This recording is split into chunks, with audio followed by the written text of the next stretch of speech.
শুভ সকাল আমার প্রিয় বন্ধুরা, সবাই কেমন আছো? আশা করি তোমরা যে যেখানে আছো ভালো আছো আর সুস্থ আছো। তোমাদের আশীর্বাদ আর ভালোবাসায় আমরা সবাই ভালো আছি। আমার নতুন ব্লগে তোমাদের সকলকে স্বাগত জানিয়ে আজকের ভিডিওটা শুরু করছি। আশা করছি তোমাদের খুব ভালো লাগবে।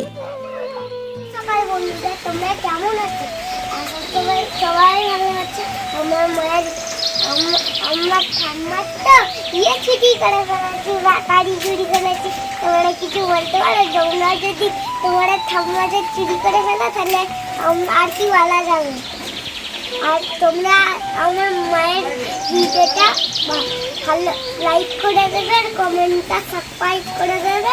আর তোমরাও ভালো থাকবে আর আমরাও ভালো থাকবো। টাটা বন্ধুরা। সকাল থেকেই একভাবে বৃষ্টি হচ্ছে। বৃষ্টির কারণে আজকে ঘুম থেকে উঠতে অনেকটাই বেলা হয়ে গেছে, তাই টাইম কলের জলটাও পাইনি আর ভিজে ভিজে কোনো কাজই করতে পারছি না। আর ঘরে এক ফোঁটা জলও নেই যে রান্না বসাবো। আর তোমাদের দাদাভাই না সকালবেলায় কাজে বেরিয়েছিল, বৃষ্টির কারণে কাজ হয়নি, তাই ভিজে গেছে বলে এক বালতি জল এনে দিল।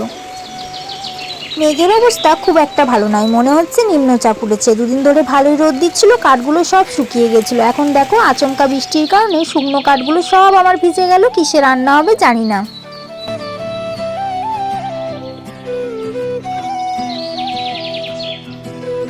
বৃষ্টিটা থেমেছে দেখে একটু বাসনগুলো কলতলায় বার করে উঠোনটা এখন ঝাঁট দিয়ে নিচ্ছি।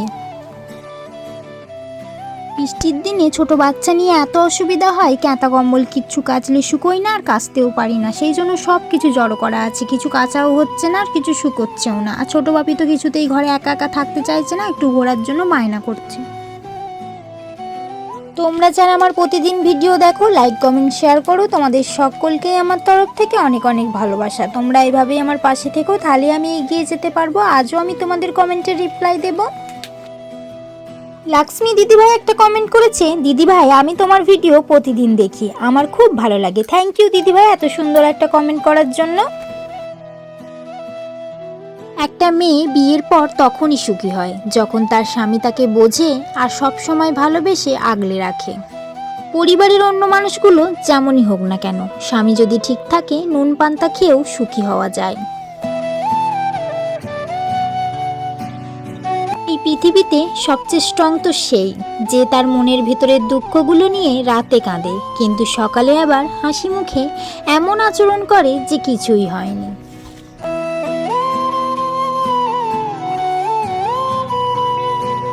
মাঝে মাঝে মনে হয় এই সমস্ত কিছু থেকে যেন পালিয়ে যাই, কিন্তু কোথায় যাব বলো? এখন তো আর আমি একা নয়, আমার দুই ছেলে আছে। যেখানেই যাব ওদের দুজনের কথা আমাকে ভাবতে হবে, তাই তো সব কিছু সয়ে রয়ে আছি।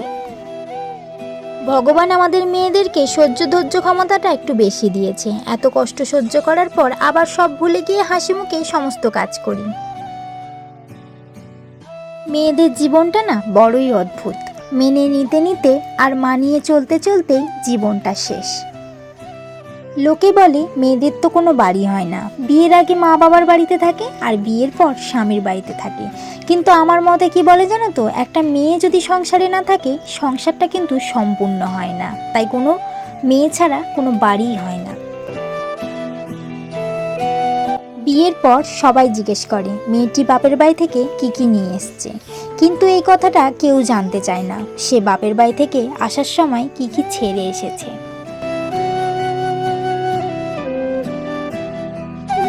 ছোটবেলায় মা যখন বকাবকি করতো, মাকে অভিমান দেখিয়ে ভাত খেতাম না, চুপ করে বসে থাকতাম। মা যখন ভাত খাই দিত মাকে না, তখন কথা শোনাতাম। কিন্তু দেখো এখন শ্বশুর বাড়িতে এসে অনেকের অনেক কথাই চুপ করে মুখ বুজে সব সহ্য করে নিই, কাউকে কোনো কথাই বলতে পারি না। অভিমান দেখানো তো অনেক দূরের কথা। অনেক ছেলেরাই বলে মেয়ে হলেই ভালো হতো, সারাদিন ঘরে থাকতাম, কাজে যেতে হতো না। কিন্তু কি জানো তো, মেয়ে হয়ে জন্ম নেওয়াটা যতটা সহজ, মেয়ে হয়ে সারা জীবন কাটানো ততটা সহজ নয়। কিন্তু মেয়েরা মেয়েদের সব স্বপ্ন পূরণ করতে পারে না, নিজের ইচ্ছা মতো কোথাও যেতে পারে না, নিজের ইচ্ছায় কিছুই করতে পারে না। কিন্তু একটা ছেলে নিজের ইচ্ছায় সব কিছুই করতে পারে।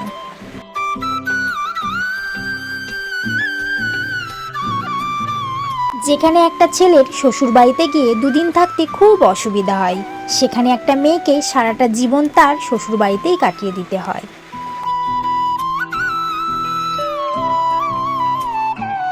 সবাই বলে মেয়েরা নাকি ছলাকলা জানে, তারা ঠিকই বলে। হ্যাঁ, মেয়েরা তো বড় অভিনেত্রী, কারণ তারা পাহাড়ের সমান দুঃখ নিয়ে সকলের সাথে হাসি খুশিতে কথা বলতে পারে।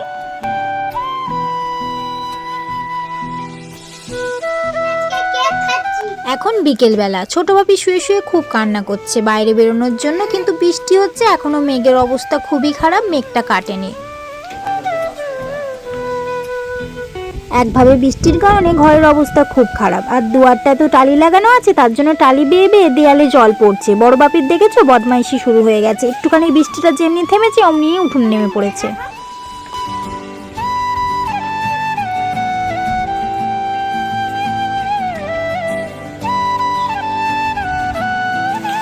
আমাদের না পুকুর ধারে বাড়ি, আর একবার বৃষ্টির কারণে পুকুরের জলে থই থই করছে, তার জন্য পুকুরের সাপগুলো সব উঠোনে চলে আসছে।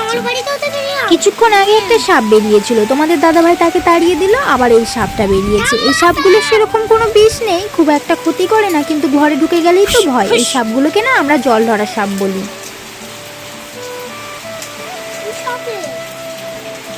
মামার বাড়িতেও আছে, পুকুর ধারতে দেখেছিলাম।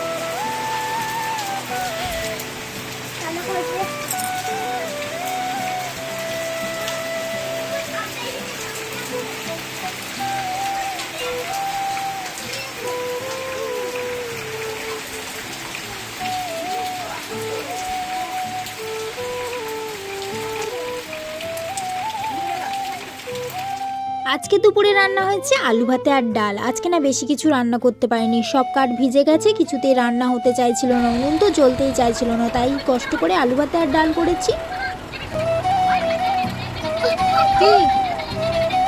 আজকের ব্লগটা এই পর্যন্ত, দেখা হবে একটা নতুন ব্লগে। ততক্ষণের জন্য সবাই ভালো থাকবে আর সুস্থ থাকবে। ভিডিওটা ভালো লাগলে লাইক কমেন্ট করতে একদম ভুলবে না। টাটা বন্ধুরা।